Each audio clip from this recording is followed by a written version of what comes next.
Good afternoon, everyone. Just met with President-elect Trump. The purpose of the meeting was for me to assert to him the concerns and the needs of all New Yorkers. My job as mayor, voice, and to give him perspective on what New Yorkers are feeling right now, what their concerns are, what their fears are. I thought it was very important, particularly as the president-elect begins his transition, for him to hear the voices of the people and to get some perspective from outside the transition bubble, to understand what's being said in the streets and subways of our city and why people are so deeply concerned. I raised a number of substantive issues. I want to give you a sense of what they were. I will say at the outset, I'm not going to characterize his positions or responses, but I will give you a sense of what we talked about. First of all, we talked about regulation of Wall Street. I raised my concerns about any repeal of the Dodd-Frank bill and what it would do in terms of furthering the economic security of New Yorkers and of millions and millions of Americans, and the deep concern that we would go backwards and that our economy would be in peril again and we would run the risk of another crash. I talked to him about the proposal for tax cuts for the wealthy and for corporations. I raised my concern that this would make impossible many of the changes that we need in our country, particularly the investments we so desperately need in infrastructure here in New York City and in cities and counties all over the country. I talked to him about concerns about proposed deportations. I gave him the perspective of the NYPD that any initiative that would create a rift between our police all over the country and the communities they serve, that would make it impossible for police and community to communicate, that would sow distrust between law enforcement and neighborhoods, would be counterproductive. Beyond that proposal countered and flew in the face of all that was great about New York City, the ultimate city of immigrants, a place that has succeeded because it was open for everyone, a place built of generation after generation of immigrants. And I reiterated to him that this city and so many cities around the country will do all we can to protect our residents and to make sure that families are not torn apart. I talked to him about police-community relations in general, and specifically the question of stop and frisk.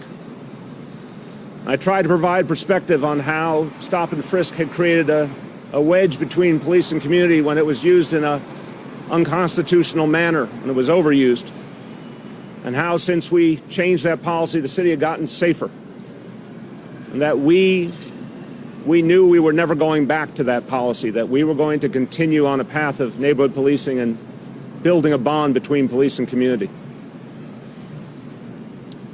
I talked to him about our Muslim community. I let him know something that so many people don't know, that there are 900 Muslim members of the NYPD protecting all of us, protecting every community, every kind of person. And I told him that we were very concerned that we had to show all New Yorkers, including Muslim New Yorkers, that they were welcome, and that exclusionary policies would undermine our ability to create unity. Exclusionary policies would undermine our ability to create a dynamic where everyone felt a part of this community equally ready to work to protect each other, ready to work with law enforcement for the good of all. I also raised concerns about some of the messages and some of the rhetoric that for so many people have been hurtful. And I let them know that so many New Yorkers were fearful,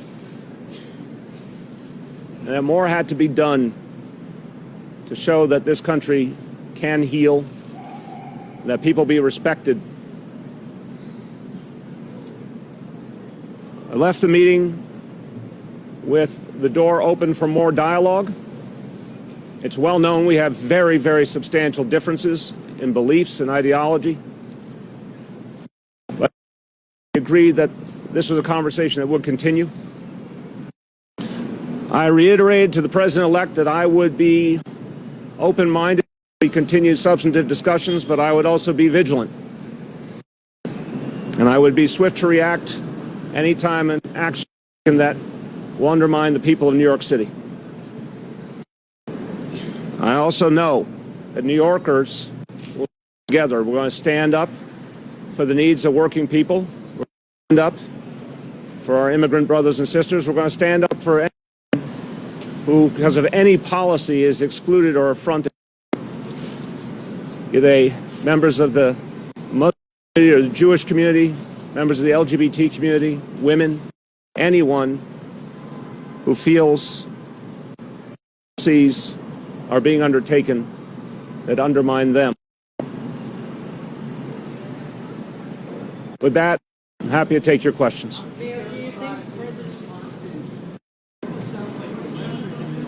No. Yeah. Let me say on the first point, I'll come back to you on the second point. No, it's a respectful meeting and a substantive meeting, a very candid meeting. I don't think lecturing's at all the word to use. I told him what I believed, and I told him what I was hearing from my fellow New Yorkers. And just going to go back there for the second part. It was a give and take. But my job is to make crystal clear what's happening out there in this city. And I said on Wednesday, even though I have very real differences with the President-elect, New Yorker, I do think he loves this city. But I thought it was important for him to hear what people are feeling, and very important for him to hear what our experience has been. For example, on stop and frisk, how getting away from that policy actually made us safer. Or for him to know that we have 900 Muslim American NYPD. Those were important facts. That's not lecturing. That's giving perspective. Second question.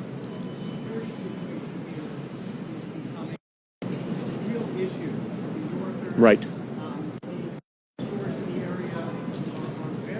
Yep. Well, look.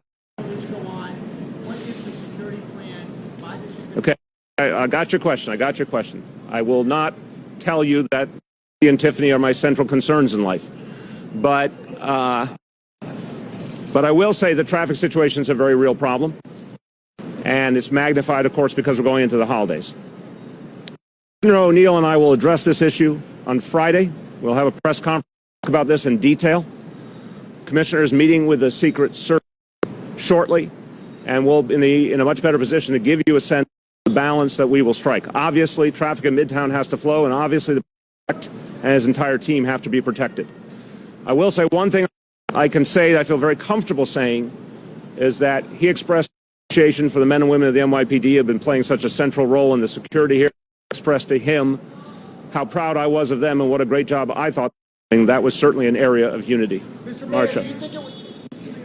I was wondering how the meeting went. Did you start off with an apology? I regret the things I said about you. Did he say? No, neither. So what happened? How did you break the ice? It was a candid meeting. How did you break the ice? Well, we had spoken on the phone the other day. And so if there was a breaking ice, it was that. I think even people have very real differences can still have a dialogue.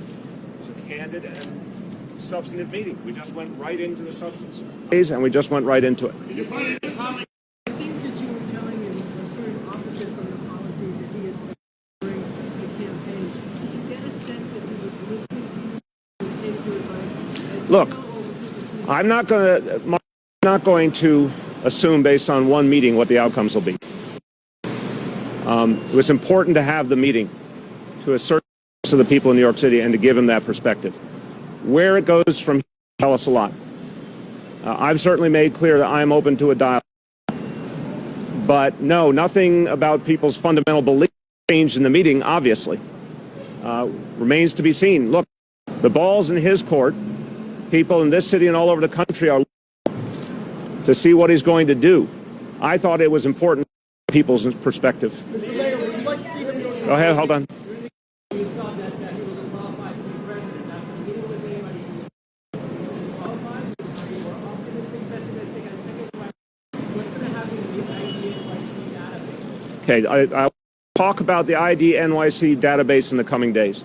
Look, obviously supported another candidate and won the popular vote substantially, as we all now know. My job as mayor of New York City is to work with the president-elect while maintaining very clearly my beliefs and what I think the people of the city. There still has to be a dialogue on the situation. It was a 62-minute meeting, so clearly there was a lot of, but the proof will be in the pudding. Andrew.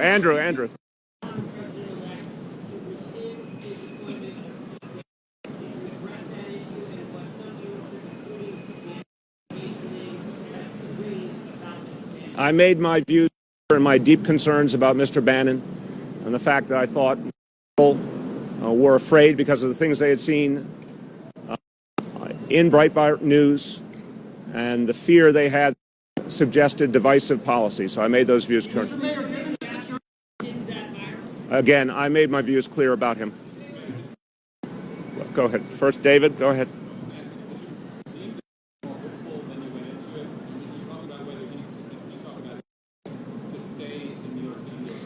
He did not talk about his plan. Too soon to tell. We have to see how things proceed. This was the first meeting. He went to New Jersey? Go ahead.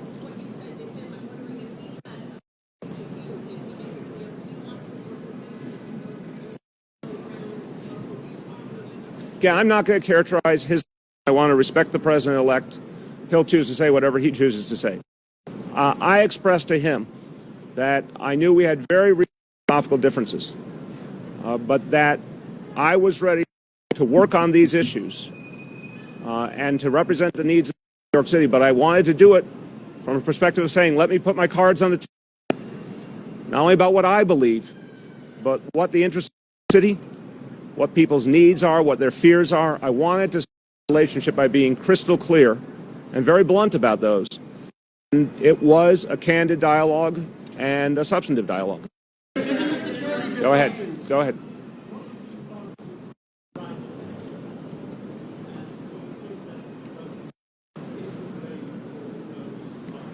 I think that we've had a problem with anti-Semitism, as you know, I've talked about previously, well before this campaign. And we've seen a rise in anti-Semitism, certainly in other parts of the world, and we've seen a worrisome increase in parts of this country as well. Part of why I think it's so important to remind the president-elect and his team that there are fears and concerns out there is because the wrong message can encourage hateful acts. So I certainly made clear I think sending a message of unity is crucial. Yeah. Do you think that there's any common ground that you can find from what you laid out during the campaign is in place? Said on economic, as I said on Wednesday, and infrastructure is the most obvious. I can simultaneously have my beliefs and my own concerns, but be ready to work with the president on the issue of infrastructure because it would have a huge positive impact on millions of New Yorkers and hopefully put a lot of people. So that's one area. If these plans are consistent, it's certainly an area we're trying to work together. But again, I think the right way to start a relationship is to put your cards on the table. All of these other concerns are being felt by New Yorkers very deeply right now. I tried to express to him how much fear there is, how much fear communities all over this city, a whole range of people in the biggest city in the country who are fearful about this current dynamic, and how we need to see things that will give people assurance that all New Yorkers and all Americans will be respected. Okay, go ahead.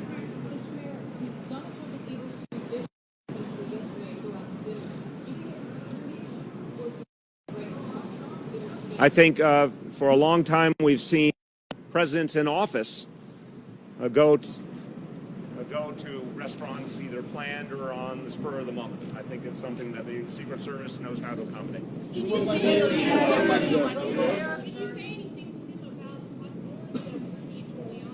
did not. No. Do you want to see him go to New Jersey to On avoid traffic topics such as disruption? deportation and tax cuts, do you have any specific proposals to counteract the president should he move forward with this? Oh, absolutely. I don't think there should be tax cuts for the wealthy. I don't think there should be tax cuts for big corporations. I think this election was in so many ways about economics. People all over the country are hurting economically who are angry at the status quo, angry at the elites in Washington. They were in many ways saying they didn't want to see more trade policies that sent American jobs overseas. They were saying they didn't want to see the 1% continue to get more and more wealth and power. Well, if there's tax cuts for the wealthy and for corporations, that will fly in the face of that real anger that American people feel. And I think that's something that's going to be very, very carefully watched by people. How will you counteract or oppose his stated policies? Again, if there is a proposal that says that American corporations should get tax cuts and wealthy individuals get tax cuts, I will obviously oppose that because I don't think we have tax fairness right now. I believe we need the wealthy to pay their fair share. I believe corporations have to pay the taxes they're not paying us now, and we have to stop giving tax breaks for corporations that ship jobs overseas.